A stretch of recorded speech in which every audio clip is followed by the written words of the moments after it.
Hey, this is Brooke, functional medicine dietitian specializing in fertility, and this is the Fertility Dietitian Podcast, where I help you uncover the barriers that are preventing you from optimizing your fertility and teach you how to work with your body to finally take home a healthy baby.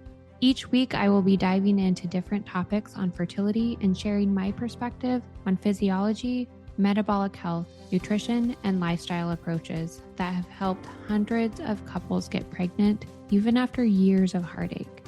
My goal is to empower you with the knowledge you need to take back control of your fertility. Happy listening.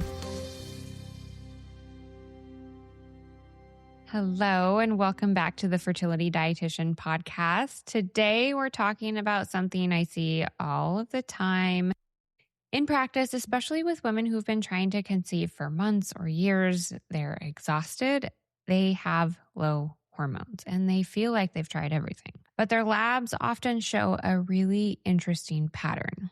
DHEA might look normal, but testosterone is low.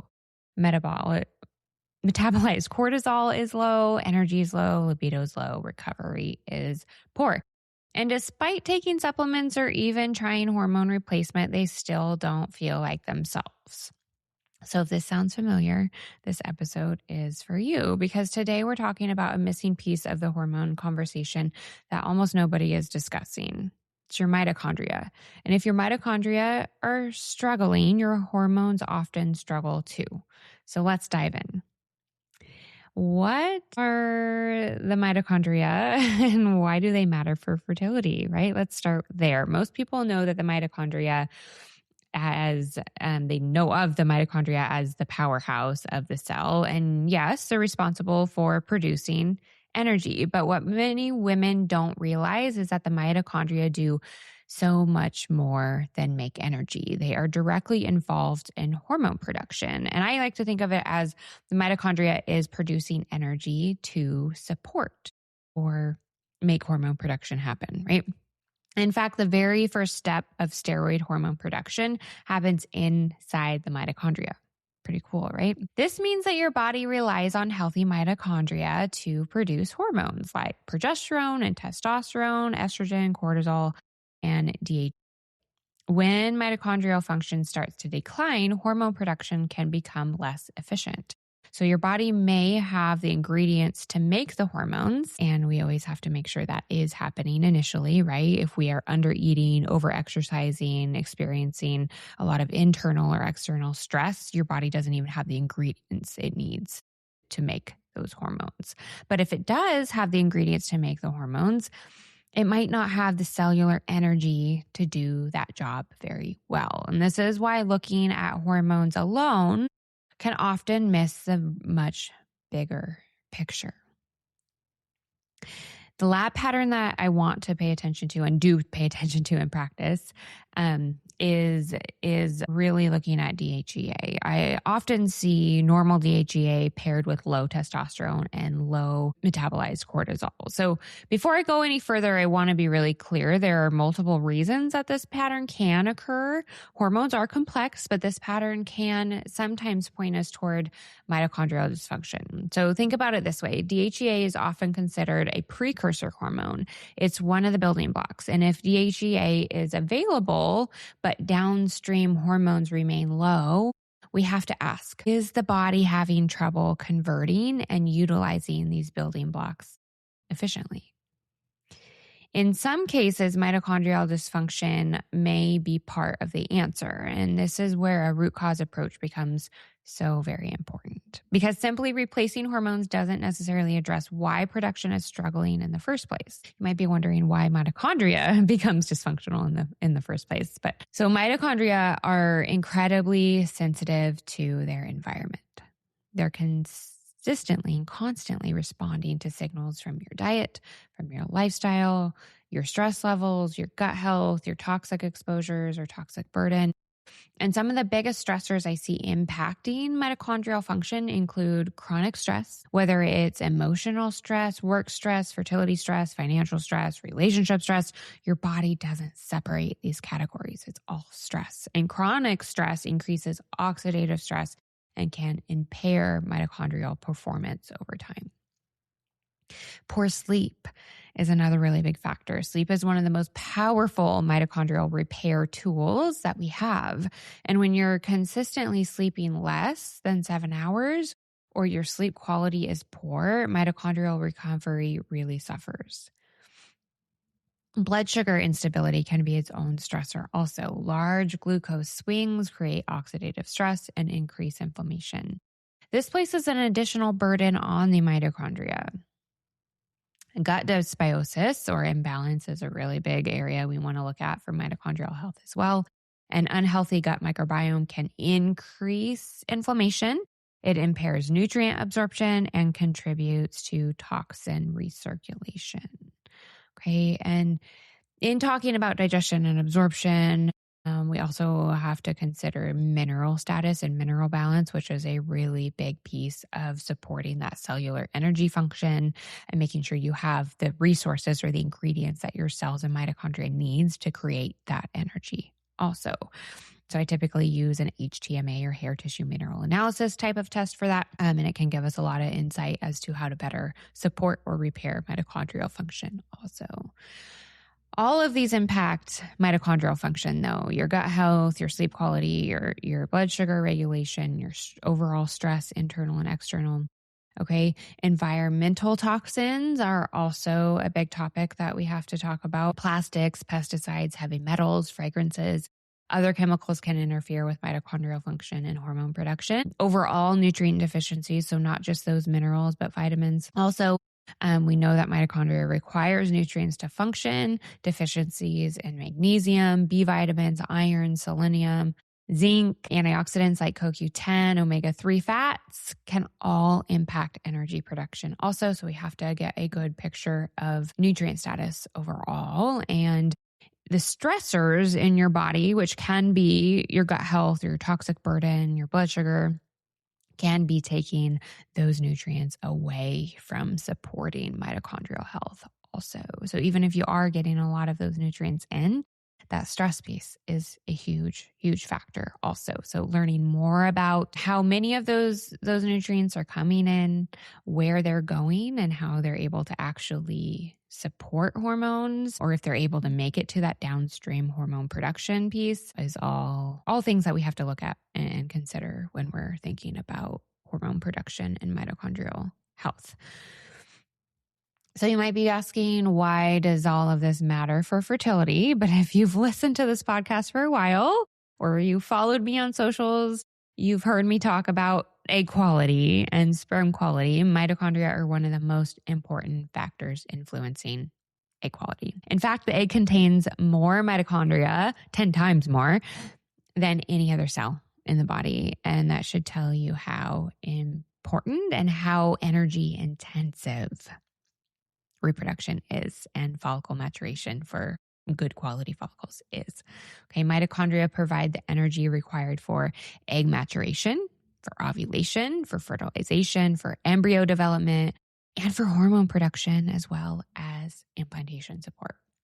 So when mitochondrial health improves, we often see improvements in fertility outcomes, not overnight, but over time. Right? That window that we have the biggest impact or influence on that health of the egg is about 90 days long. We can have continued influence over, 6 months to a year because there's multiple cycles of that egg maturation happening through that time frame. And the more consistent we are with decreasing toxic burden and supporting gut health, the better and better the quality and the mitochondrial function becomes. Remember that egg quality is very responsive to the environment it's exposed to during development. So if you're hearing any other messages saying that egg quality cannot be changed, this is not true. We have the research on this, the clinical experience and the client outcomes that I've seen for the past decade definitely show us that egg quality can absolutely be improved, and it can even be better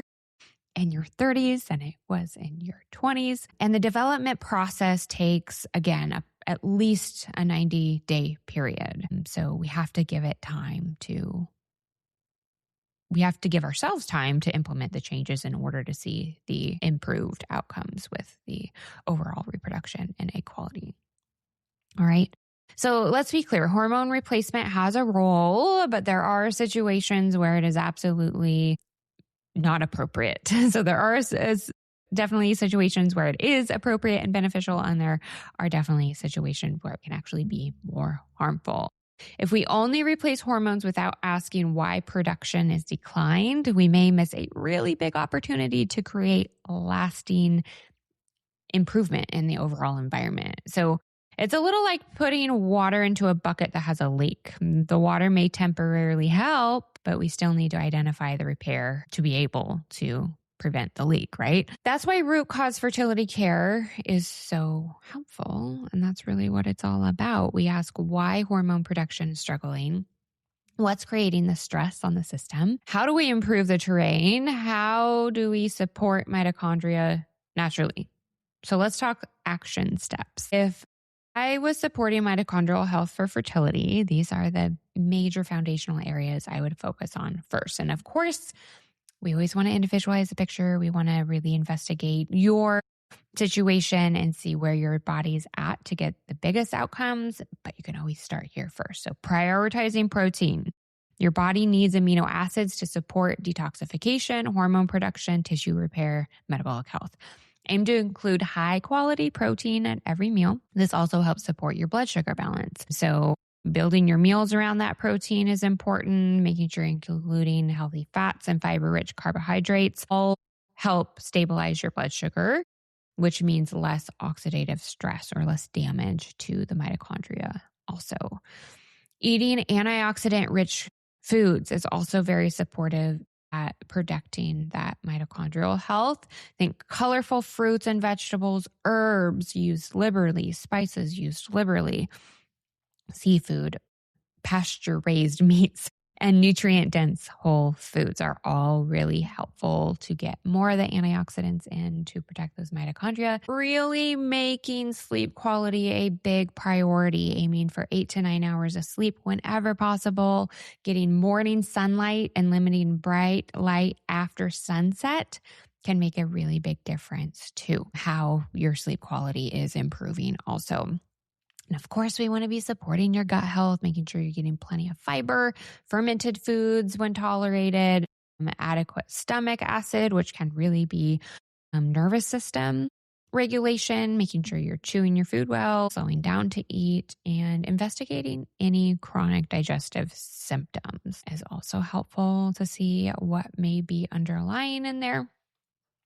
Reducing overall toxic burden, so choosing glass over plastic when possible, filter your drinking water, reduce exposure to synthetic fragrances and unnecessary chemicals in your products that you're using consistently. And then in addition to all of that, considering targeted mitochondrial support can always be helpful too. So depending on your situation, nutrients like CoQ10, carnitine, magnesium, omega-3 fats, selenium, zinc, and B vitamins can all be additionally supportive. Always work with your healthcare provider. Hopefully they are well-versed in nutrition and a holistic approach for fertility, but they can help you determine what's appropriate for you. And really one of the biggest shifts I want you to take away from today's episode is this. Low hormones are a symptom. They are not the cause of anything reproductive related, okay? Your hormones are responding to the environment that they're being produced in. And when your cells are healthy, your mitochondria are functioning well, your gut's thriving, your nutrient status is optimized, and your body feels safe, hormone production becomes much more efficient. That's why in my practice, we're always looking beyond the hormone levels. We're asking why the body is struggling to make the hormones in the first place. Because when we address the root cause, we often see improvements in energy, metabolism, and fertility, hormone balance, and overall health. And that is where real transformation happens. Thank you so much for joining me today for this episode of the Fertility Dietitian Podcast. If you did find this episode helpful, please share it with a friend who's been told that her hormones are low, but still doesn't have answers. And if you're ready to take a root cause approach to optimizing your fertility, Head to the link in the show notes and apply for my waitlist for a fertility strategy session. And remember, your hormones don't function in isolation. They're a reflection of how well your cells are functioning. And when you support your cells, you support your fertility. I'll see you in the next episode. Thank you for listening to this episode of the Fertility Dietitian Podcast. If you enjoyed it, please leave a review to let me know what topics you want more of or less of. If you want to keep learning, subscribe at Apple Podcasts, Spotify, or wherever you listen to podcasts. Check out my website for more info on my private coaching program, Master Your Fertility, or my membership community, Fertility Blueprint. And don't forget my digital store. Come say hi on YouTube and Instagram. See you in the next episode.